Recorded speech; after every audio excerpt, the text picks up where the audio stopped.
Estamos grabando. Bueno, bienvenidos a la clase número 3 de la materia ecuaciones diferenciales en derivadas parciales. Hoy vamos a ver una herramienta muy fuerte que se usa muchas veces para resolver o plantear soluciones de ecuaciones diferenciales, que es la serie de Fourier. Como digo acá abajo, es uno de los métodos más usados para escribir cierto tipo de soluciones de ecuaciones diferenciales. Lo que nos va a interesar, obviamente, un tema como el de series de Fourier es un tema que podría extenderse durante un cuatrimestre y uno no daría todo. Lo que vamos a ver hoy es un panorama de cómo funcionan las series de Fourier, cómo uno las trata, cómo uno les puede usar para escribir soluciones y qué es lo que uno entiende que hace una serie de Fourier. Acá en la introducción ya dije que es un tipo es una forma, un método muy usado para resolver ecuaciones diferenciales, pero siempre que uno tenga, por ejemplo, funciones periódicas, una función periódica que tiene un cierto periodo, está definido en un periodo, y uno lo quiere extender a esa función a todos los números reales, uno lo que hace es escribir esa función como combinación de funciones periódicas que valen en todos los reales y eso es precisamente una serie de Fourier. Cuando uno tiene una función definida en un intervalo, que en realidad es lo que dije recién, una función definida en un intervalo, es que uno la tiene definida en un periodo y la extiende a los reales. Cuando uno tiene una función periódica es al revés. Uno tiene una función que vale en todos los reales y lo que quiere es analizar esa función porque quiere hacerle algo. Esto es muy común no sé, tratamiento de sonido o tratamiento de señales. Uno, para analizar una función que tiene su dominio de menos infinito a infinito en X, pongamos, pero es periódica, obviamente uno no tiene que estudiar toda la función entre menos infinito e infinito. Si es una función periódica, alcanza con estudiar un periodo. Ese periodo va a representar a toda la función eh, que originalmente estaba entre menos infinito a infinito, ¿sí? Entre menos infinito a infinito, o definido en un intervalo, que puede ser menos pi pi o alguno otro distinto. Entonces, tenemos tres preguntas que respondernos con respecto a la serie de Fourier. Primero, ¿qué tipos de funciones se pueden escribir con una serie de Fourier? Bueno, esta es una cuestión que no es del todo simple. Nosotros vamos a definir un conjunto de funciones dentro del cual es posible escribir la serie de Fourier, que nos permiten siempre escribirla y que la serie de Fourier se comporte razonablemente. Este problema es tan complejo que yo siempre lo cuento. El que desarrolló esto inicialmente fue obviamente Fourier, un matemático del siglo XIX, 1820 por ahí. Cuando escribió, ¿sí?, lo que iba a ser la serie de Fourier, que tampoco era el primero porque ya había estado Gauss y Euler haciendo cosas parecidas, no se preocupó por ver cuál era la condición más general en la que se podía escribir. 1820 y termina saldándose esta cuestión en un artículo de 1969, o sea, 150 años después, que dice que cuál es el conjunto de funciones el conjunto de funciones más general, para el cual se puede escribir la serie Fourier. Fíjense que es un problema que uno lo trata con cierto descuido, porque es algo súper razonable, pero en realidad es algo que es bastante complicado si uno empieza a hilar demasiado fino. ¿Cómo se calculan los coeficientes? Es la pregunta que uno tiene que responderse a continuación. O sea, ya sé que esta función la puedo escribir como una serie de Fourier. Es una combinación de funciones periódicas. Ya la vamos a ver. ¿Cómo se calculan? Bueno, ese es un segundo problema. Voy a tener una forma, una ecuación, una relación para en calcular esos coeficientes que son los que me dan la serie de Fourier. Bueno, eso se obtiene bastante fácil, pero el problema viene después que uno escribió eh, la serie de Fourier como serie de Fourier consta de dos palabras, una es serie, y cuando uno escribe algo como una serie, aparece el problema de la convergencia. ¿Cuáles, eh, ¿Cuáles son los coeficientes? Es un problema, si quieren, relativamente simple, pero el problema de cómo converge esa serie es un problema mucho más serio. Eh, Así que vamos a analizar, de hecho, vamos a ver que hay varios tipos de convergencia para una serie de Fourier. Siempre pongo tres problemas a resolver y esta vez puse un cuarto que tiene que ver sobre el espacio de funciones. Vamos a ver que eh, cuando dije hace un rato cuáles son las funciones para las cuales yo puedo escribir la serie de Fourier, se puede ver vamos, no vamos a hacer la demostración porque nos lleva mucho tiempo. No, se puede ver que hay un conjunto, ¿sí? Ese conjunto de funciones forma un espacio. Y los elementos con los que voy a usar como si fuera, comillas, base de ese espacio son las funciones periódicas. Eh, es algo que en general uno puede encarar el estudio de la serie de Fourier por la parte funcional o uno puede encararla por la parte de espacio vectorial. Entonces eh, bueno, esto tendría que haberlo puesto antes, ya lo dije, son problemas periódicos, etcétera, etcétera. El objetivo entonces es escribir a la función como funciones periódicas. Las funciones periódicas que conocemos, no conocemos muchas funciones periódicas, son las funciones seno y coseno. ¿Sí? Vamos a escribir entonces una, una función como una combinación de senos y cosenos. Acá puse el valor medio de la función. En realidad debería haberlo puesto así como medio porque después esto lo uso para conjugado. Es el valor medio de la función más sumas de senos y cosenos. ¿Por qué puse el valor medio? Porque si uno quiere calcular el valor medio de toda esta expresión, el valor medio de la parte de seno y coseno es cero.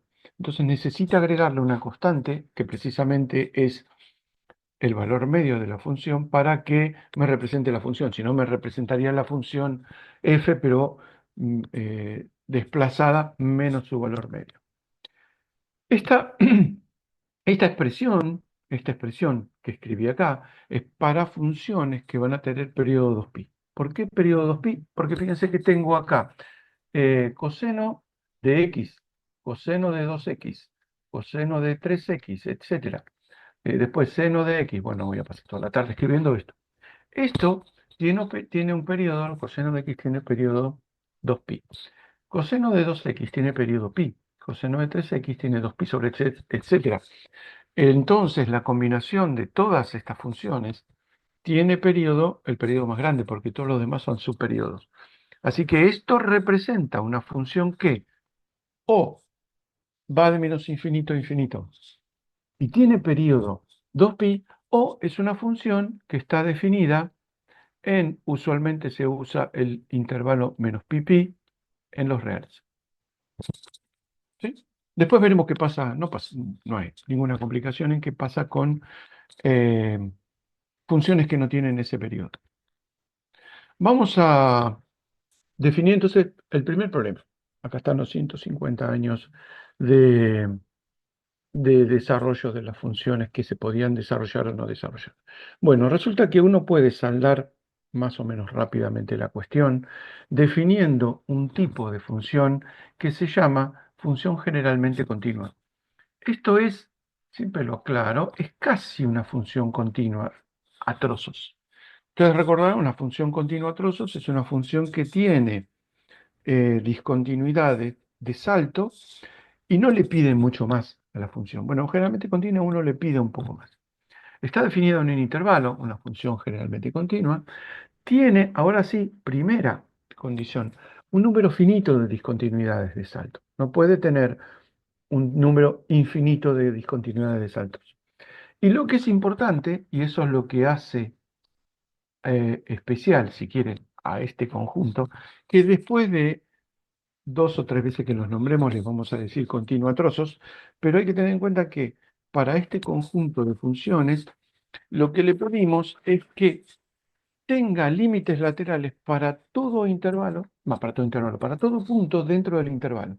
Si mi función, si mi función es esta, bueno, acá me salteé, esto es menos pi y esto es pi, ¿sí? Fíjense, es una función que está definida entre menos pi, pi, tiene discontinuidades de salto. Lo que pido es que tenga límites en estos puntos y obviamente también en los extremos. Esas son las funciones para las cuales puedo calcular la serie de Fourier. ¿Por qué? Vamos al siguiente punto. ¿Cómo calculamos los coeficientes? Bueno, los coeficientes los vamos a escribir de la siguiente manera. Este límite lo puse acá porque, no sé por qué lo puse acá, porque en realidad el anterior lo había puesto la suma hasta infinito y acá porque iba a ser un límite que es el límite de abajo. Entonces, hay una forma que a mí me gusta mucho de calcular la, la serie de Fourier, cómo son los coeficientes de la serie de Fourier, y es usando cuadrados mínimos, que es una aproximación a funciones que todos hemos usado, ya, por ejemplo, en física, todo el mundo ha usado los cuadrados mínimos que casi exclusivamente se usan para funciones lineales. Bueno, los cuadrados mínimos no se usan para cualquier función.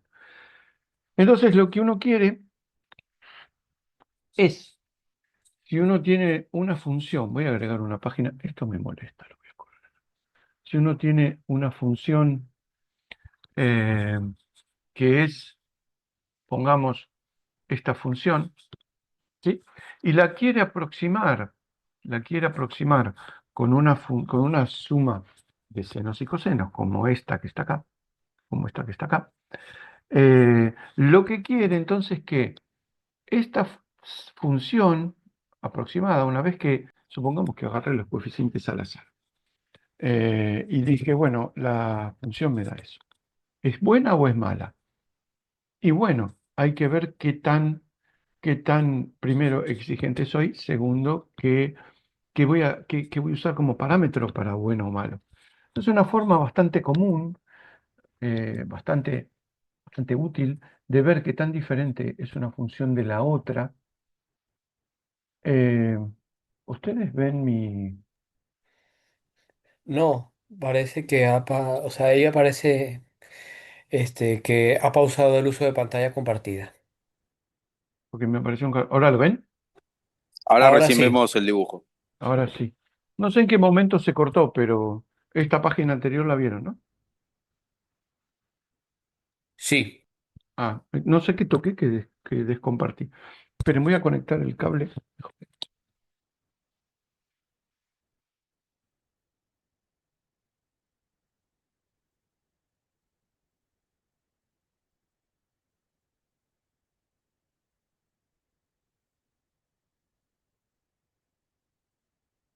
Ahora vamos de vuelta. Entonces, ¿qué tan buena es esta aproximación? O sea, ¿qué tan buena es la curva roja aproximándose a la verde? Y bueno, hay muchas formas de decir esto, pero lo más,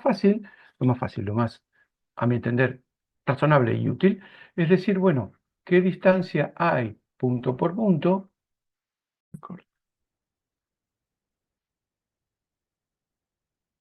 Ahora que estamos grabando de vuelta. Bueno, entonces estábamos con que qué tan buena es la curva roja aproximando a a la curva verde.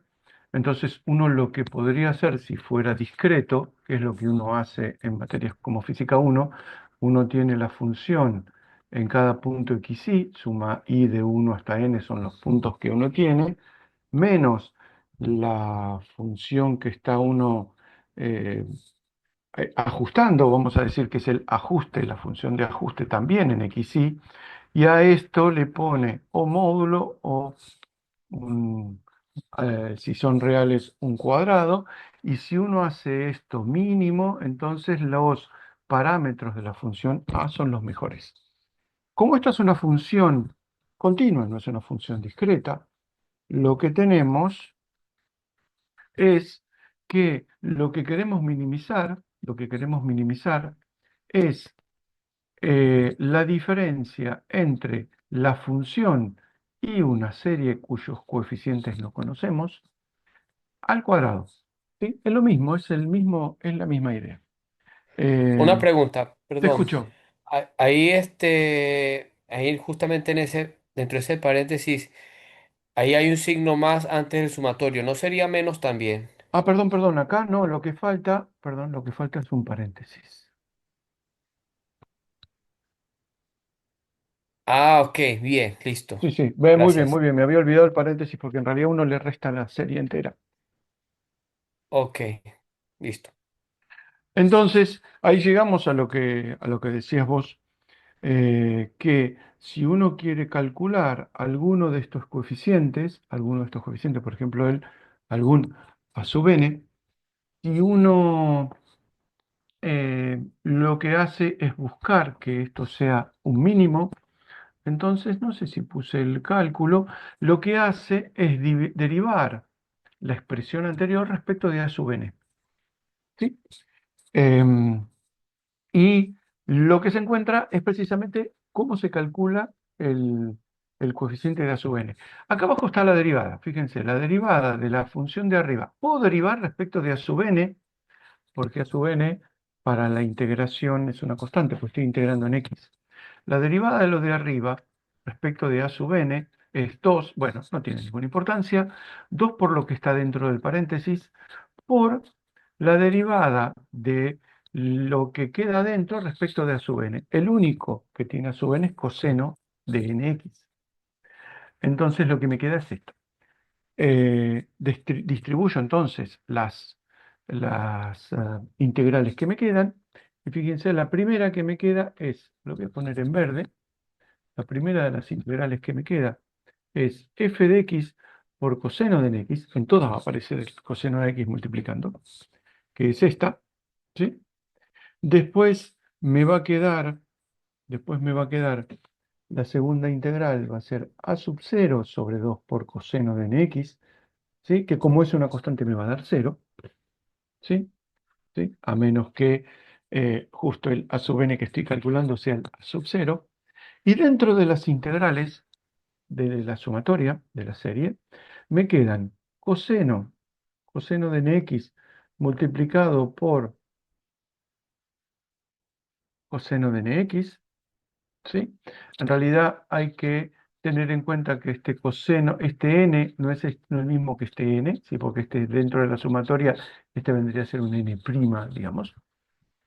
Em, Tengo coseno por coseno, que es este que está acá, ¿sí? Así que acá le puse, acá me acordé y le puse el valor distinto, que como decías vos, los cosenos, a menos que sea el mismo índice, dan cero estas integrales, ¿sí? Por eso y cuando son iguales da pi, ¿sí? Esta integral está o en tablas o nada, uno hace la integración por partes, sale por partes bastante fácil, que da pi cuando el coseno de mx tiene al coseno de mx, es fácil. Yo siempre me acuerdo de este argumento porque lo dio un profesor en exactas, que coseno, la integral entre menos pi y pi de coseno de mx por coseno de mx, que es el mismo, ¿no? Que es igual al coseno cuadrado, obviamente, menos pi pi coseno cuadrado de mx diferencial de x. El argumento que usó, y me parece genial, por eso me acuerdo, es que yo sé que coseno cuadrado más seno cuadrado de lo que sea es igual a 1. Con lo cual, este coseno cuadrado, si le sumara un seno cuadrado, esta integral me daría 1. Entonces, 1 integrado entre menos pi y pi, ¿sí? Esta integral entre menos pi y pi daría igual a 2pi, con lo cual cada una de estas vale la mitad que 2pi, o sea, pi. Entonces, cuando las dos funciones son la misma, me da pi. Y si son distintas, me da cero. Y esa información está acá, con la famosa delta de Kronecker, esta delta de Kronecker que todos conocen, pero bueno, delta NM es igual, es igual a cero si n es distinta de m y una si n es igual a m. Esta suele usarse para la matriz identidad, por ejemplo. Entonces tenemos que de los cosenos de esta integral que está acá, de todos estos, solamente me sobrevive el que es igual al que puse, y todos los demás que me quedan, que son los del seno, dan todos cero. También sale por integrales. Es lo que decías vos. Si pongo cosenos, me da cero a menos que sean iguales, y los senos con los cosenos me dan cero. ¿Qué termina pasando? Que el A Una sub n, pregunta, te escucho. en la página anterior. ¿Está? No. ¿La No, anterior? no. Está. Este, en el penúltimo cálculo, que dice la integral desde menos pi a pi de a sub m por todo eso, ¿no? Sí. Dice igual a pi por Ah, dnm. A sub m. Eso Me no olvidé. habría allí, no sería igual a sub m por algo, Sí, sí, A sub por n. Me pi, olvidé la sub n. Sí, sí, sí, muy bien. a sub m por pi. Sí, sí, me olvidé la sub n, perdón. No, no hay Porque está acá. problema. ¿Sí? Entonces, Sí, de hecho, esta cuenta me queda uno por pi por A sub n, ¿no? Por eso es que el A sub n el pi estaría de este lado, me queda de un lado la integral esa, y del otro me queda la única que no había calculado, que es precisamente la que tiene f. Entonces, de toda esta cuenta gigantesca, que borro porque es un asco, de toda esta cuenta gigantesca, los únicos dos términos que me van a sobrevivir son f de x por coseno y el mismo coseno que puse acá. Y esas dos, ¿sí?, me dan el cálculo del coeficiente. Fíjense que el único coeficiente que sobrevive es el a sub n, que precisamente es el que acompaña a este coseno de nx. ¿Sí? Eso, ¿sí? El a sub n es el que acompaña al coseno de nx, ¿sí? Al mismo. Si uno hiciera lo mismo no con el cálculo de a sub n, sino el de b sub n, acá aparecería seno de nx y tendría el mismo resultado, pero esta vez con seno. Entonces, tengo, ¿sí?, el mismo cálculo, b sub n es 1 sobre pi por la integral, pero con el seno. Y la constante a sub 0, que fíjense que siempre le ponemos el a sub 0 sobre 2, que es algo bastante molesto. ¿Por qué no pones a sub 0? Bueno, el problema es que uno le puede poner a sub 0, pero entonces debería definir de manera distinta el cálculo de a sub 0. Si uno usa esta misma, esta misma cuenta, esta misma relación para calcular el a sub 0, lo que me queda es un 1 sobre pi. Y 1 sobre pi no es el valor medio de la función, es 1 sobre 2pi, porque es la suma de la función dividido en la longitud del intervalo. Por eso es que tiene una sub 0 sobre 2. Entonces, en todo esto no mencioné, por eso nota importante, en todo esto no mencioné que estas integrales si existen o no existen. Entonces voy a la definición de lo que dije que iba a usar como conjunto donde voy a escribir las cosas. Funciones generalmente continuas. ¿Sí? Si las funciones f están definidas, tienen un número finito de saltos y los límites existen, quiere decir que, por ejemplo, las funciones no divergen en ningún punto. Las funciones f en ningún momento tienen un límite que da infinito porque existe el límite. ¿Sí? Existen, eh, no puse existen, no puse el verbo existen, lo dije pero no lo escribí. existen quiere decir que no es infinito, con lo cual son funciones que son acotadas. Acotadas y como mucho tienen discontinuidades de salto. Una función acotada en una, estoy llegando a la función, una función acotada en un intervalo finito multiplicada por una función acotada como el seno o el coseno es, es una integral que existe. Esta integral existe porque los dos son acotados. Y esta integral existe porque las dos son acotadas, la función y el seno. Entonces, de esta manera, ¿sí? Para el conjunto de las funciones generalmente continuas, eh, puedo escribirlos a sub n y b sub n. ¿Eso qué quiere decir? Que puedo escribir la serie de Fourier. Fantástico, entonces escribir la serie de Fourier. Ahora tenemos el problema que escribimos la serie de Fourier. Tenemos la función escrita como una serie a sub 0 sobre 2 más una serie, ¿sí? Esta serie infinita con un coseno y un seno, a sub n, b sub n. Entonces vamos a tener dos problemas. Primero, vamos a estudiar dos tipos de convergencia. ¿Sí? Esto es un repaso con lo cual simplemente vamos a mencionarlo. Bueno, vamos a tener dos tipos de convergencia.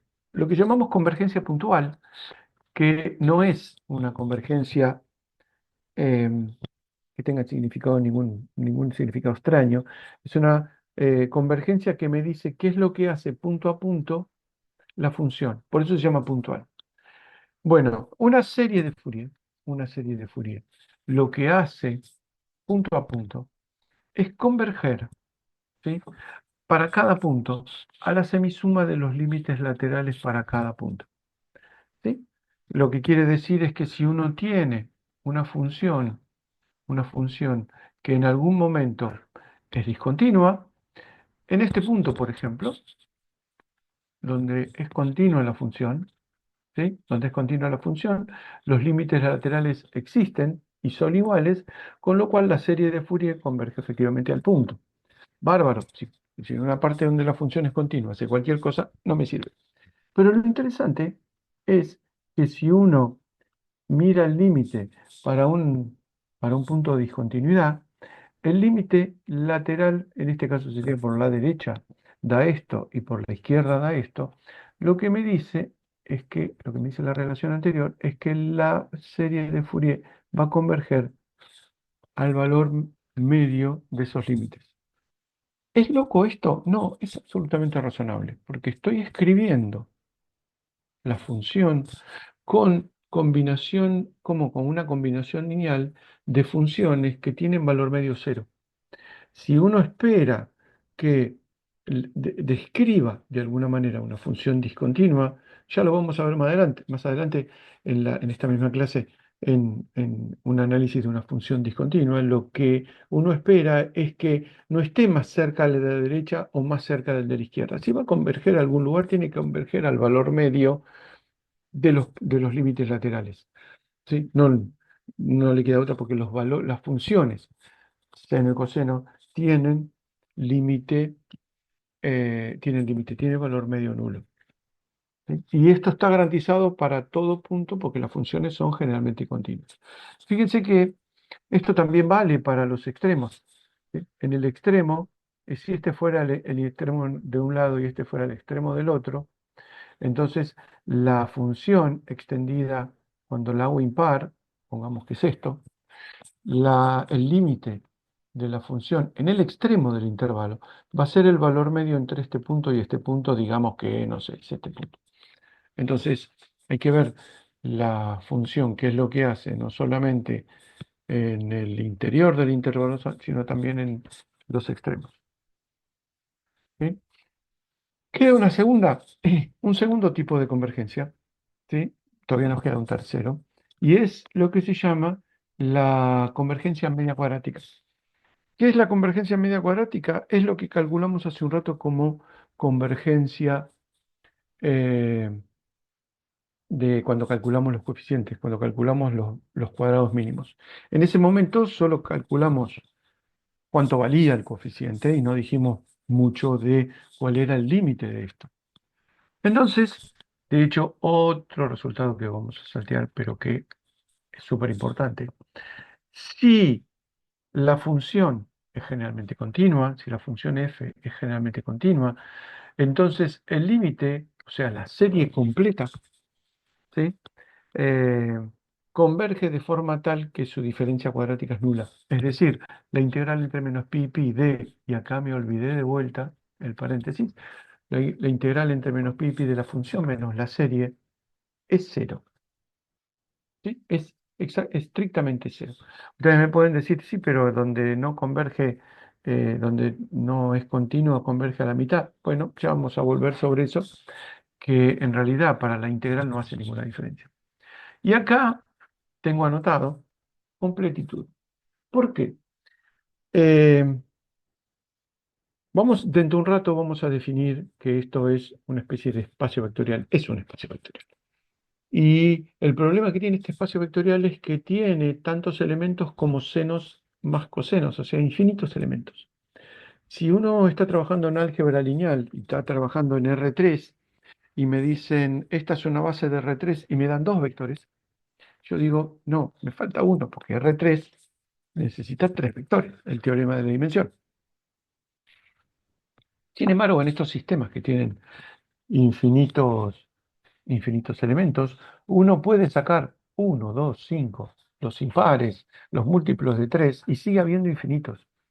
Entonces, eso no tiene ningún efecto, sacar una cantidad incluso infinita de términos, no tiene ningún efecto en la serie. Sí, sí, claro que tiene algún efecto, un efecto muy importante, y es que, por ejemplo, este límite no sería cero. Si yo saco al menos solamente un elemento o algún seno o algún coseno, esto límite igual a cero no va a estar garantizado para todas las funciones. Quizá alguna que no tenía ese elemento sí me sigue dando cero, pero no va a valer para todas las funciones. ¿Sí? Esa es una forma de ver si tengo todos los elementos, ¿sí? Todos los senos y todos los cosenos más las constantes. Entonces, vamos a volver en un rato sobre esto, porque me queda lo que, para terminar con la convergencia, lo que uno quiere muchas veces como convergencia posta de una serie de Fourier que se llama convergencia uniforme. Sabemos del estudio de series, cuando una serie converge uniformemente en cierta región, esa, esa función generada, producida o definida por la serie, es una función continua si las funciones son continuas, es derivable si las funciones son derivables, etcétera. Es como que la serie, si converge uniformemente, hace que la función suma herede las propiedades de la función. Bueno, acá pasa algo parecido. Si yo tengo que una función es continua, incluida su extensión periódica, ¿no? O sea, incluido los extremos. Si uno hace una convergencia, hace un estudio en el extremo derecho o en el extremo izquierdo y los límites son distintos, entonces la función vista como en todos los reales va a ser discontinua. Bueno, si esa función es continua y aparte tengo que pedir una condición adicional que es sobre la derivada de la función. Si la función esa tiene su derivada generalmente continua, ¿sí? O sea, su derivada no diverge, entonces la serie de Fourier, la serie de Fourier de esta función converge uniformemente. ¿Y qué me quiere decir que converge uniformemente? Que, por ejemplo, f de x va a ser a sub 0 sobre 2 más la serie, ¿sí? A sub n coseno de nx más b sub n seno de nx. ¿Y qué me va a decir? Por ejemplo, que la derivada de la función, ¿sí? La derivada de la función la voy a poder calcular o bueno, esa es la derivada de la función, o me es más lindo, como la derivada término a término de esto. Entonces sería esto más a sub n por menos n seno de nx más b sub n coseno de nx, es decir, derivada término a término de la serie de Fourier original. Eso muchas veces es útil, pero principalmente lo que me define la, la convergencia uniforme y por qué me interesa la convergencia uniforme es porque la convergencia es buena y la función es continua y la serie de Fourier es continua. Ahora volvemos al estudio no, a la idea de espacio vectorial. ¿Recuerdan que habíamos escrito la serie de Fourier como esto? ¿Sí? Y habíamos dicho que calculando acá en realidad no es cero, sino es uno, ¿sí? Porque la constante ya está. La, calculando los coeficientes, lo que hacíamos era la diferencia cuadrática y lo que terminábamos teniendo era esta relación. Creo que la copio, casi que no voy a ir a buscarla. Esta relación, ¿sí? Que daba que los senos y los cosenos daban cero si no eran el mismo, y seno con coseno siempre es cero. Es como que de alguna manera eh, son ortogonales. Son ortogonales, pero ortogonales, para decir ortogonales tengo que definir un producto interno. Entonces, fíjense, la relación que habíamos visto hace un rato era coseno de nx, coseno de mx, diferencial de x igual a 0 si, bueno, esto era pi por delta n ¿sí? Si era igual era pi y si no era 0. Fíjense que entonces este producto entre dos funciones integrada en todo el intervalo, ¿sí? Tiene pinta de producto interno. Porque si recuerdan, el producto interno era, si uno tiene un vector uno producto interno vector 2, esto es la suma de b sub 1 y b sub 2 y sumado de i igual a 1 hasta n, donde n es el tamaño del espacio vectorial. Ven, componente a componente voy multiplicando un vector por el otro. Esto es como si fuera esto. Es componente a componente. ¿Cuáles son los componentes? Y los componentes son X, ¿sí? Los componentes son X, entonces sumo para todo X. Entonces, si defino a un producto interno como este producto, o si quieren este producto, porque hay veces que vamos a trabajar no en ecuaciones diferenciales con aplicaciones físicas, pero sí en ecuaciones diferenciales por ahí aparecen, funciones que tienen componente complejo o componente imaginaria. Esta definición, si la tomamos como producto interno, ¿sí? Este 1/pi es para, algunos lo definen con 1/pi, algunos lo definen sin 1/pi. Esto me dice entonces que hay funciones que son ortogonales si este producto es cero, y no son ortogonales si este producto es distinto de cero. Sí, es lo que pasaba con los senos de nx y el seno de mx, y lo que pasa con seno con coseno, que son siempre ortogonales. Entonces uno puede definir con este producto interno eh, una especie de espacio vectorial. Y lo que decía hace un rato uno de ustedes era, ¿qué pasa si uno quiere calcular un coeficiente? Una forma de calcular un coeficiente es multiplicar a la función por la función del coeficiente que quiero encontrar. Que fíjense que es más o menos lo mismo que hicimos cuando empezamos por cuadrados mínimos. Esta integral seno de kx por todos estos va a ser que sobreviva solo uno, que es el que, de entre estos, el que tiene n igual a k. Entonces, para ese caso, daría pi por b sub k. Fíjense que entonces de todos estos solamente me sobrevive este. ¿Sí? Justo acá abajo tenía, no lo veía por una ventana molesta que tengo acá. Esto es lo mismo que pasa en un espacio vectorial, lo que les decía recién. Si uno tiene los elementos de cierta base, ¿sí? De sub i, y esta base es ortogonal, quiere decir que el producto interno entre dos elementos cualesquiera es cero si son elementos distintos, si es distinto de cero si es el mismo, y este C sub i tiene que ver con la norma de cada uno de ellos. Entonces, si esta es una base ortogonal y uno escribe un vector cualquiera en esa base ortogonal, va a tener cierto coeficiente por b sub i de 1 a n son las componentes en esa base. ¿Cómo obtengo entonces el coeficiente a sub i? y tengo que hacer el producto interno entre B, que es el vector que tengo escrito en las componentes, y elemento B sub I. ¿Por qué? Porque precisamente el producto escalar entre todos estos y B sub I, como son todos ortogonales, el único que sobrevive es el n igual a I. Entonces C sub I por A sub I es el resultado. Y fíjense que esto es lo mismo que este pi por B sub k, que es el único que me sobrevivió, es el mismo por el que acabo de multiplicar. En ese sentido, es que uno puede definir un espacio vectorial. Un espacio vectorial incluso con norma. La norma está definida como el producto interno con sí mismo. ¿Sí? La norma de f de x sería f por f conjugado, si quieren. Entonces sería la norma cuadrado diferencial de x, el reloj de mi bisabuela. Y esto lo llamamos la norma. ¿Sí? Uno puede definir distancia, puede definir un montón de cosas que tienen que ver con espacios vectoriales.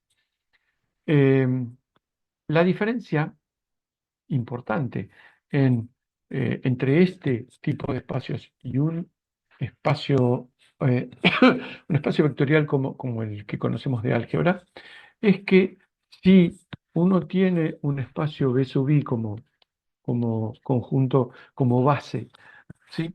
Cualquier combinación A sub I, B sub I, A sub I, B sub I, es un elemento que pertenece al espacio, ¿sí? Cualquier combinación. Acá no puedo poner cualquier combinación. ¿Por qué no puedo poner cualquier combinación? Porque recuerden que tengo que escribir A sub 0 sobre 2 más la serie, pongamos A sub n coseno de nx, n igual a 1 hasta infinito, más la parte del seno, no importa. No puedo poner cualquier cosa, porque si no la serie no converge. Entonces, esa es una condición fuerte para decir, ok, es un espacio vectorial, pero es un espacio vectorial particular. Tiene que cumplir con que sus elementos tienen que permitir que la serie converja, y eso, bueno, son condiciones sobre la sub n, es una condición necesaria, pero no suficiente, que la sub n tienda a cero, etcétera, etcétera. Por eso, al conjunto, al conjunto que uno diría base, no se le llama base habitualmente, a los matemáticos no les gusta, se llama conjunto generador. El conjunto generador de las funciones que se pueden escribir como series de Fourier, que son las funciones generalmente continuas, es el conjunto 1 coseno seno, y con esto puedo escribir todas las funciones generalmente continuas, donde conjunto generador entiéndase de forma tal que los coeficientes son tales que la serie converge. Y este conjunto, aparte, es un conjunto ortogonal. ¿Sí? Es un espacio con este conjunto generador que es un conjunto ortogonal. ¿Sí? Es interesante. Uno puede hacer toda una teoría sobre los elementos de la base o esto como espacio vectorial. Es interesante, en algunas aplicaciones es interesante. Para las ecuaciones diferenciales nos interesa más cuál es el comportamiento de la ¿cómo se llama? De la serie más que de del espacio vectorial, pero bueno, hay que tener en cuenta que muchos libros, mucha bibliografía empieza y le da mucho peso al espacio vectorial formado por las funciones 1 coseno seno, que es el de las funciones generalmente continuas. Entonces, tenemos la serie de Fourier, A sub 0 sobre 2 más la suma, uy, qué suma fea, control Z, más la suma A sub n coseno de nx más b sub n seno de nx. ¿Sí? Nadie me preguntó, porque es más o menos obvio, ¿por qué no solamente me quedé con los cosenos o solamente con los senos? La respuesta es más o menos obvia. Si yo me hubiera quedado solo con los cosenos, hubiera podido desarrollar solo funciones pares. Y si me hubiera quedado solo con los senos, hubiera podido desarrollar solo funciones impares. Bueno, pasa al revés. ¿Qué pasa si una función es par? Si una función es par, solo va a tener componentes que tienen que ver con el coseno. ¿Por qué? Porque el cálculo de los coeficientes b sub n, que son los que tiene el seno, sería la integral entre menos pi y pi de f de x, que es impar, no, que es par, perdón, por seno de nx, diferencial de x, estas integrales son cero, porque esto es una función par y esto es una función impar. Listo, da cero. Lo mismo pasa si una función es impar. Si una función es impar, solo va a tener senos, no va a tener cosenos, por la misma razón. ¿Sí? Entonces hay veces que uno quiere, a partir de una función que no está definida en el intervalo menos pi y pi, porque si uno tiene la función definida en el intervalo menos pi, pi, ya está determinado su paridad, ya está determinado si es par o impar, no tengo que inventar nada. Pero si uno tiene una función definida en, digamos, 0pi, ¿sí? Digamos que esta función es así, entre 0 y pi, uno podría querer, por ciertas condiciones, y de hecho eso pasa bastante. ¿Se Ahí cortó? está. Lo vemos de vuelta. ¿Cuánto hace que no me escuchan? Quedó en la función definida. No, recién. ¿Recién? Porque, Sí, 20 segundos, 10 segundos. está bien, porque me apareció un cartel que se había salido de todo. Está grabando todavía. Bueno, no sé qué le pasó. No, creo. Ah, no, sí Ah, está grabando. sí está grabando, así que vamos a seguir. Después tengo que limpiar el video o lo voy a subir igual. Así que, share. Vamos a esto de vuelta. No sé qué le pasó, les juro. Esta vez no toqué nada. Ahí estamos. Bueno, saco esto porque si no vamos a tener el video clavado en el medio. Entonces tenemos una función, ¿sí? Que está definida entre 0 y pi. Ah, ya sé qué es lo que hice. Acá. Hay un botón acá en el lápiz del Wacom que corta compartir la pantalla. Si tenemos esta función definida entre 0 y pi, podemos por alguna razón, porque por ejemplo solución de la ecuación diferencial, decir que queremos una extensión impar, ¿sí? Porque queremos analizar una función particular de forma tal que del lado entre menos pi y 0 sea igual, pero con signo cambiado. Entonces hacemos esto, supongamos que es esto. Esta sería la extensión impar. O podemos, por alguna razón, lo voy a cambiar de color, querer una extensión, ¿sí? Par. ¿Sí? ¿Cómo se hace en ese caso? ¿Cómo fuerzo a que la serie me quede solo en cosenos o solo en senos? Que de hecho es otro de los nombres con los que se conoce a esta extensión. Supongamos que hagamos una función impar. ¿Sí? Supongamos que queremos hacer una extensión impar. Extensión impar. ¿Sí? Una extensión impar. Entonces tengo una f de x que es, no sé, cierta cosa, f de x, ¿sí? Pero vamos a decir que es f de x si x está, vamos a ponerlo abierto y después vemos qué hacemos con el 0, entre 0 y pi, y la hago impar diciendo que vale menos f de x si x, ¿sí? Bueno, si x está en menos pi a cero, ¿sí? Si no está definida en el cero, la defino en cero si x es igual a cero, porque es el único valor que puede tomar el cero si la función es impar. Entonces, a esta función, ¿cómo le calculo los coeficientes? Bueno, lo que tengo que hacer es, primero, que fi, ¿sí? Va a estar definida solo por senos. No tiene a sub 0, porque tiene valor medio cero, porque es impar, y va a tener suma de b sub n, seno de nx, de entre n igual a 1 e infinito. ¿Cuánto vale b sub n? B sub n viene 1 sobre pi por la integral entre menos pi y pi de la función impar que acabo de definir. No sé qué hizo ahí. Por seno de nx diferencial de x. Sí, la misma definición que usé antes. Y esto es igual a f sub i, es una función que yo inventé, entonces quiero escribir esto como cosa que yo conozco, como dato, y no quiero inventar nada. Esperen, ¿cómo se hacía esto? Bueno, igual lo copio. Entonces tengo b sub n va a ser la integral entre menos pi pi de la función impar. ¿Qué va a ser? Bueno, es 1 sobre pi, la integral entre menos pi y pi.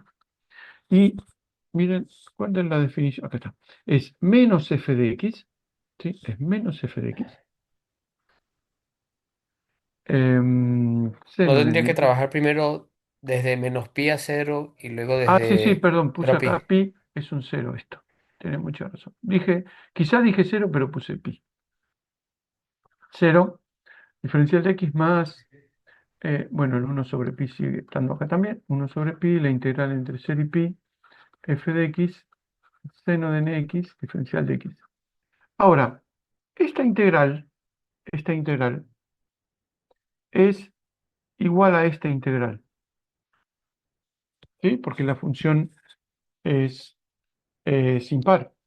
Y entonces, este menos entre menos pi y 0 me da lo mismo que esta integral entre 0 y pi. Con lo cual, esto termina siendo esta primera igual a esta segunda, 2/pi por la integral entre 0 y pi de la función seno de nx diferencial de x.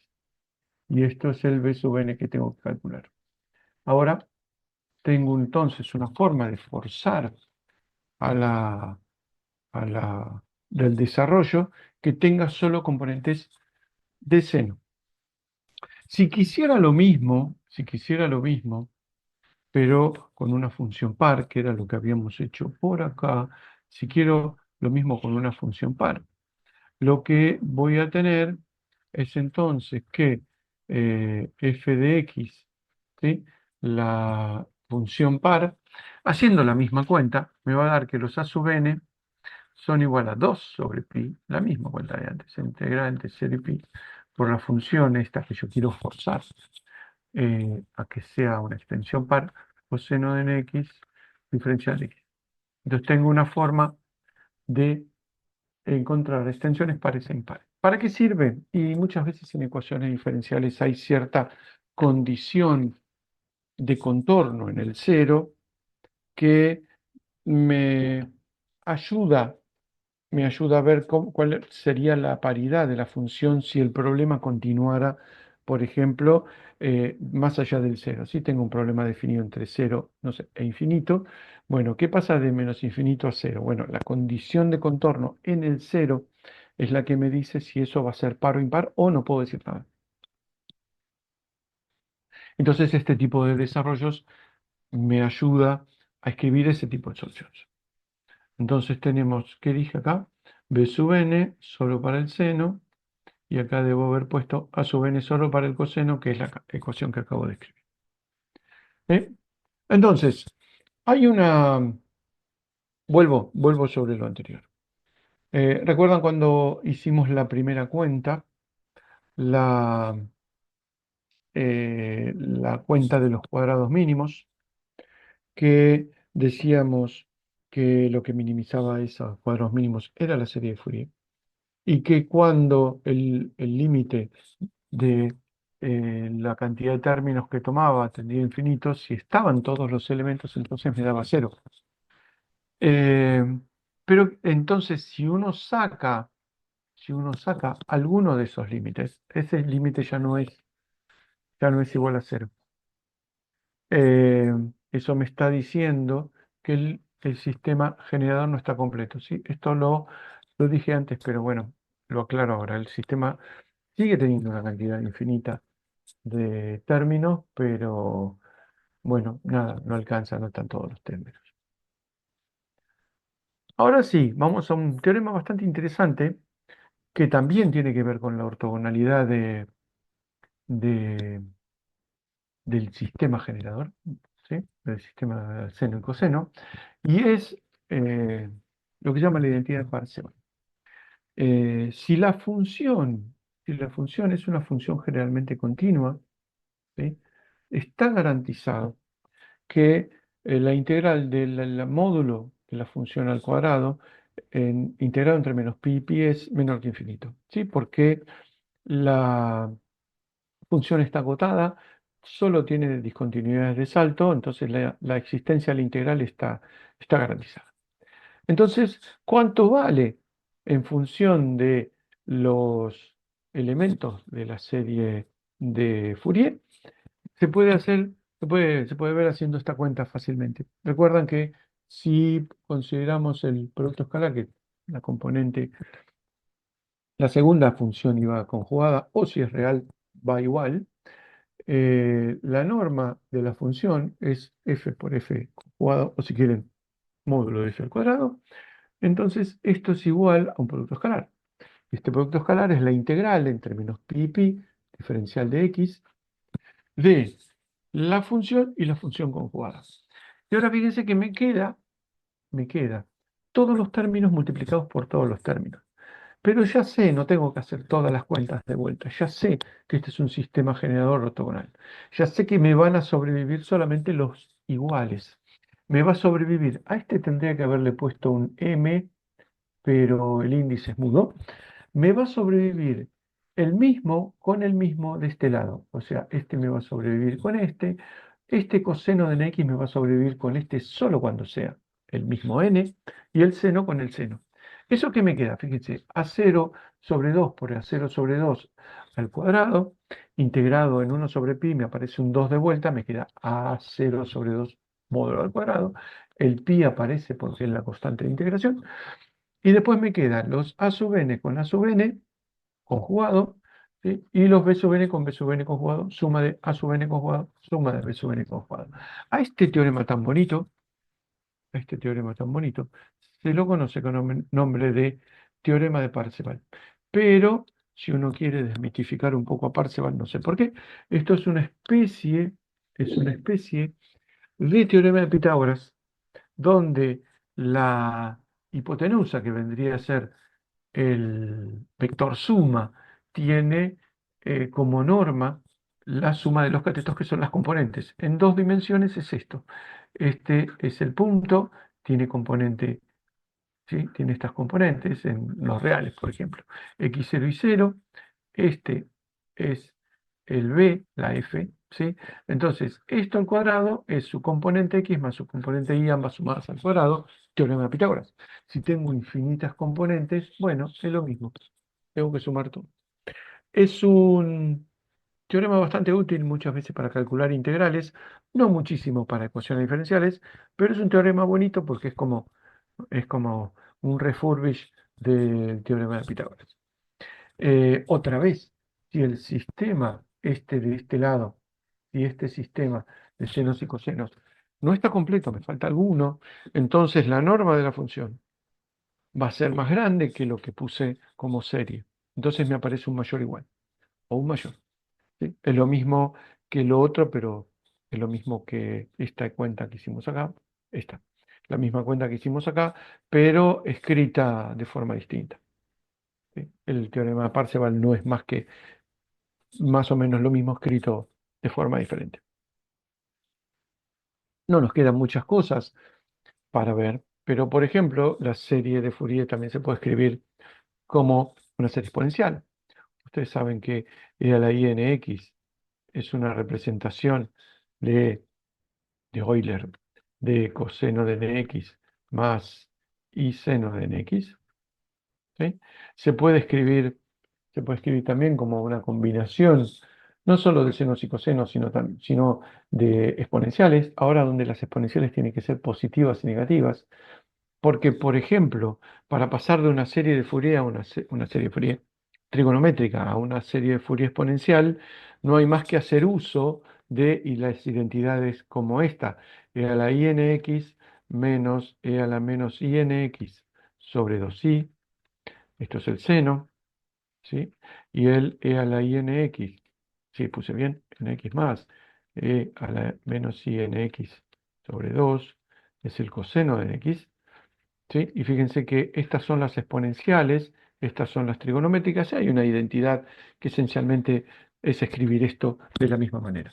El único cambio importante es que antes nos aparecía como prefactor de la integral 1 sobre pi, acá nos aparece 1 sobre 2pi porque tiene que ver con la normalización de las exponenciales, que fíjense que acá lo que puse es el conjugado. Recuerdan que dijimos que el producto escalar lo íbamos a hacer como la función multiplicada, la otra función conjugada. Bueno, acá está conjugada, ln i en x. Si pongo el mismo, ¿sí? E a la i en x, e a la menos i en x, me queda 1. Uy, me falta el diferencial de x. Me queda 1. Entonces, 1 entre menos pi y pi, para que dé 1, tengo que dividirlo por 2pi. Entonces, aparece por eso el 2pi. No quedan muchos secretos, pero quedan el caso de qué pasa cuando la serie Fourier no está escrita en el periodo menos pi y pi, que es que en general lo que hacen los libros empiezan eh, en una función de periodo t o periodo 2t, depende cómo lo grafiquen, cómo lo escriban. Lo que aparece entonces son las mismas funciones de antes, pero con distinto periodo. Si ahora tengo una función, si ahora tengo una función de, que va entre menos L y L, que tiene periodo 2L, lo que tengo que hacer es cambiar de variable para que las funciones trigonométricas tengan ahora ese periodo 2L y no el 2pi. Y eso se logra, por eso puse 2n sobre 2L, multiplicando, ¿sí? Cambiando la variable, por 2pi sobre 2L. ¿Sí? Dicho de otra forma, cuando el x recorra 2L, es como si hubiera recorrido 2p, porque se me simplifica. Entonces, el coseno vuelve a ser periódico. ¿Cómo me quedan los coeficientes? Igual que antes. La cuenta me da lo mismo que antes. Fíjense que antes los coeficientes, bueno, este no me sirve. Bueno, lo escribo porque si no lo voy a encontrar. Los coeficientes antes eran, perdí el mouse, acá está. Los coeficientes eran, por ejemplo, a sub n igual a 1 sobre pi por la integral entre menos pi y pi de f de x. Esto a sub n así que es coseno de n x. ¿Sí? Este 1 sobre pi venía del seno cuadrado más coseno cuadrado. ¿Se acuerdan que era la mitad? Es de hecho 1 sobre el periodo que tengo sobre 2. ¿Sí? Antes tenía el periodo pi, eso es 1 sobre 2pi sobre 2, o sea, 1 sobre pi, y lo que me queda ahora es 1 sobre la mitad del periodo. ¿Sí? También lo mismo, no tiene muchos secretos. Muchas veces eh, a esta constante pi sobre L, o sea, o si quieren a esta constante 2pi sobre 2L, o sea, 2pi sobre el periodo nuevo, se le llama W0 en muchos libros. No sé por qué. W0 les gusta, así que lo usan en función de W0. Así que las series de Fourier directamente las escriben con W0 y no con pi. A mí me gusta más por empezar con pi porque son las funciones, los periodos naturales del seno y coseno. Para la exponencial vale lo mismo, ¿sí? El C sub n, acá también era la I n 0, qué sé yo, y ahora acá aparece 1 sobre 2pi. Recuerden que la exponencial que está justo acá arriba, la exponencial era 1 sobre periodo multiplicado por la integral, ¿sí? Porque me daba el valor 1, así que acá me queda 1 sobre el periodo entero por f de x, ¿sí? Esencialmente tenemos una idea de cómo funciona la serie de Fourier, cómo debería comportarse una serie de Fourier. Y ahora vamos a ver un par de ejemplos. Esto es una cuentita que hice una vez y que me encanta porque es súper ilustrativa, que tiene que ver con esto no, escribir funciones periódicas, ¿sí? De hecho, podría escribir dos y no tres, y ver cómo son las series de Fourier y cómo se comportan en función del n, o sea, la cantidad de de elementos que uno considera. Entonces, tengo tres funciones, una función triangular, una función serrucho. Esto en realidad no va porque esto es como me lo graficó el graficador, que creo que era Octave, porque son funciones discontinuas, lo mismo que esta, esto es discontinuo y esto es discontinuo. Esta función, fíjense acá está el cero, esta es una función impar, ¿sí? Impar. Esta es una función que acá está el cero, también es impar, y es discontinua, y esta tiene el cero acá abajo, que es x cuadrado. Esta es una función par. Y aparte de par, esta función, ¿dónde está el láser? Esta función es discontinua, ¿sí? Fíjense que es continua en el intervalo menos pi a pi, ¿sí? Pero discontinua en su extremo, ¿sí? Esta función, en cambio, es discontinua dentro de- del intervalo menos pi a pi y también discontinua en el extremo. Así que esta es, entre comillas, más discontinua que la otra. Perdí el coso. Entonces, si uno hace las cuentas, que no es más que hacer las integrales por partes, lo que obtengo, no, para el otro lado, lo que obtengo son estas tres series de Fourier. La función la función cuadrada, esta que está acá, tiene, o sea, como función impar, tiene solo senos y un coeficiente, son coeficientes, estos son B sub n, ay, azul sobre, no queda lindo, vamos a poner negro. El B sub n va como 1 sobre 2n menos 1. ¿Sí? Es una serie que ya vamos a volver sobre esto. No, no es una serie convergente. ¿Sí? Si uno tiene, no sé quién viene, si uno tiene esta serie no converge, es como la armónica. ¿Sí? Esta serie, ¿sí? Es menos 1 sobre n por el seno. Entonces es del tipo menos 1 sobre n, menos 1 al n sobre n. Antes dije cualquier cosa.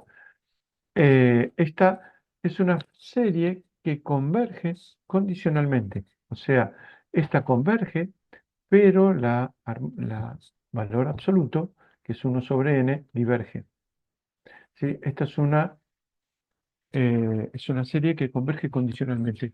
Les recuerdo de las épocas de series, que una serie que converge condicionalmente es una serie, mm, yo diría, engañosamente convergente, porque en cuanto uno toca cualquier cosa, la serie deja de converger.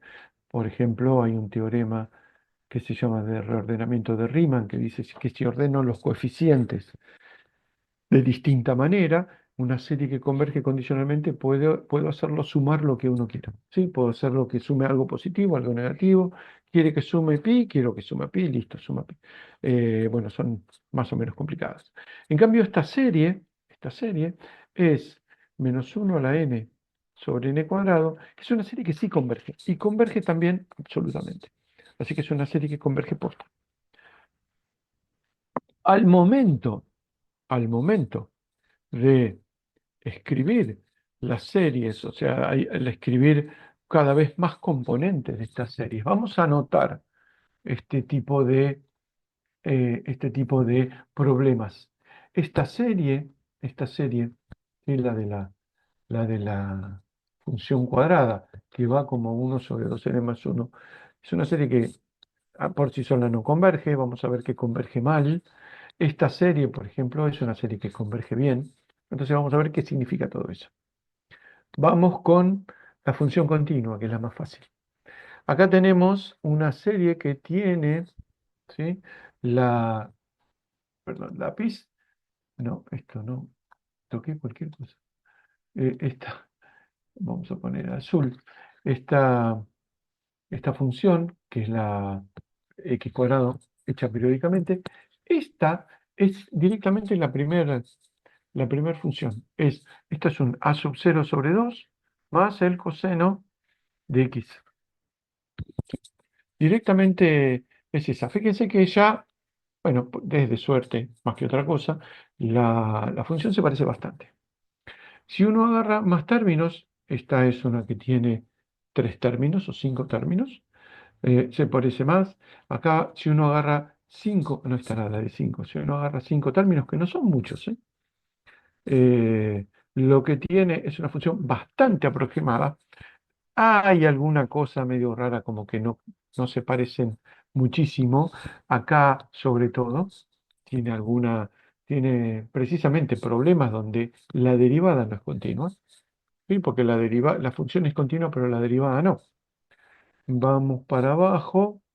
Cuando uno agarra orden 10 ya se ve bastante bonita. Orden 20 ya no se ve gran diferencia. Y si uno hace un zoom bastante grande, fíjense que vamos hasta 10, en 10 es el máximo, vamos entre 9,5 y 10, la función se parece bastante, a menos que uno quiera estudiar el comportamiento muy preciso de la función en menos pi o pi, y la aproximación es buenísima, ¿sí? Y solamente con 20 términos. ¿Por qué? Porque si uno viene acá a las series, recuerden o recordemos que la que estamos analizando, que es esta, fíjense que tienen todos los términos, ¿no? El uno, el 2, el 3. El término 10, no, ¿cuál era? Término, ¿cuál era el orden? Ya me olvidé. 10, no, 20, sí, 20.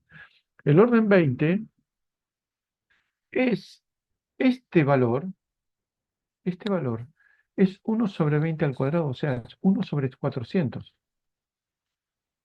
1/400 de lo que valía el A sub 1. ¿Sí? Fíjense que es una contribución, no sé cuál es el porcentaje, pero es un porcentaje bajísimo lo que está aportando el coseno de 20x. Entonces, como va con 1 sobre n cuadrado, los términos cada vez influyen menos. Es tan simple como eso. Entonces, por eso, si uno agarra orden 10, orden 20, quizá uno pone, creo que lo hice hasta orden 50, pero después ya no tiene mucho sentido porque empiezan a aparecer otro tipo de errores numéricos. ¿Qué pasa con los otros? Agarramos una función discontinua, ¿sí? Una función como esta. Esto recuerden que no está, ¿sí? Las líneas verticales son una tara del graficador. ¿Se parece esta función? Y no, no se parece. Vamos a la siguiente. Ah, es un poquito más parecida. Es un poquito más parecida. Ya tengo que tener 5 términos en cuenta. Recuerden que como esta serie va como 1/n los coeficientes, ¿sí? Van como 1/n. El orden 5 es 1/5 del orden inicial. Es un 20%. No es tanto más chico. Siguen contribuyendo mucho los coeficientes de frecuencias grandes. Sigo agregando términos, orden 10, sigue sin parecerse. Algunos lados, por ejemplo acá, para el conformista diría, y está bastante parecido, pero esto sobrevive. Orden 20, orden 50, ah, orden 50, me quedé en orden 50. Fíjense que acá tengo una buena aproximación, pero acá tengo problemas. La serie no está aproximándose a la función, está haciendo cualquier cosa. Está haciendo, de hecho, creo que tengo uno más, está haciendo una oscilación, ¿sí? Una oscilación bastante importante, antes de pasar a la otra parte de la función. ¿Sí? Recuerdan que de acá la función sigue para abajo con un valor negativo de esto. Este fenómeno que ustedes deben conocer, lo descubrió un señor que se llamaba Gibbs. Gibbs, que la otra vez buscamos si era el mismo que el de la energía libre de Gibbs, y no es el mismo, es otro, que se puso esencialmente a jugar con una máquina que calculaba coeficientes de serie de Fourier y encontró que cuando ponía una función discontinua, siempre le aparecía una ondita, siempre le aparecía una ondita antes de la discontinuidad de la función. Es más, el cociente entre el salto, ¿sí? El delta F y este delta H, ¿sí? Tiende a una constante. No me acuerdo qué valor, pero tiende a una constante. O sea, no es que desaparece. Entonces, la pregunta es si la función sigue haciendo estas oscilaciones extrañísimas antes del salto. ¿Cómo puede ser que la integral, cómo puede ser que la integral de f de x menos el a sub n coseno de nx Bueno, tengo que poner el negro. ¿Cómo puede ser que esta función, ¿sí?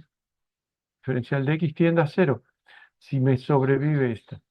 Y la respuesta es simple en cuanto uno la encuentra, y es que efectivamente, fíjense que este salto, ¿sí? Este salto tiene un ancho que depende del n, el n del coseno o el seno, me acuerdo que era así una función impar esta, ¿no? Así que del seno de nx. Este ancho depende del n, ¿sí? Porque es una función, la que va a contribuir es la última frecuencia. Entonces, ese ancho tiende a cero, porque el n tiende a infinito. Y cuanto más grande sea el n, el ancho va a ser más chiquito. Y una función que tiene una altura constante, pero el ancho disminuye, tiene contribución cero en la integral. Entonces, por eso es que la función, los límites laterales, por ejemplo, la convergencia cuadrática, la convergencia puntual, terminan dando, entre comillas, valores razonables, porque este valor, esto, si quieren, voy a decir una brutalidad, solo en un punto difiere de la función. Y ese punto está a una altura constante. Sí, esto es lo que se llama como fenómeno de Gibbs. Es interesante, es interesante cuando uno quiere reproducir señales con series de Fourier, se encuentra que si esas señales, por ejemplo, como esta es una función triangular, no va a poder representarla perfectamente, sobre todo en los lugares donde pega un salto. La otra función discontinua le va a pasar lo mismo. Esto Va a pasar lo- sería la discontinuidad, lo podríamos medir en realidad con otra métrica, porque si tomamos una métrica tipo de L2 o media cuadrática, la media cuadrática mínima, en ese caso sí se va a ver que va a ir disminuyendo, pero si uno toma, creo que era en infinito, la norma en infinito, que Claro, justamente toma el mayor error entre la función que estamos tratando de aproximar y la función que terminamos teniendo con la serie, ahí sí nos va a eh, dar un error más alto. ahí sí va a dar un error más alto. Sí. Por eso es que las series de Fourier se estudian por ejemplo, en serie de Fourier lo que importa es la convergencia en media cuadrática, ¿sí? Entonces a orden 2 sí tiende a cero la diferencia entre la función y la serie. Sí, pero digamos, ¿qué pasó ahora? Ah, que yo levanté la mano. No, no pasó nada.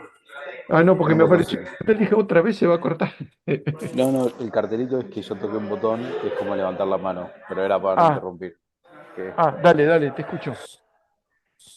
no, quería preguntar si, yo sé que está definida la serie de Fourier en LP en general, pero quería preguntarte, ya nunca supe bien si está definida en el infinito, que es, bueno, yo no la pregunta de Leonel, de Eso Leonardo, te lo tendría que averiguar, porque en general no sé, Leopoldo. se estudia en L2, qué pasa en el infinito. Me lo anoto. Espera que tengo que prender la luz porque de hecho no se ve nada. No, está bien, era una curiosidad nomás.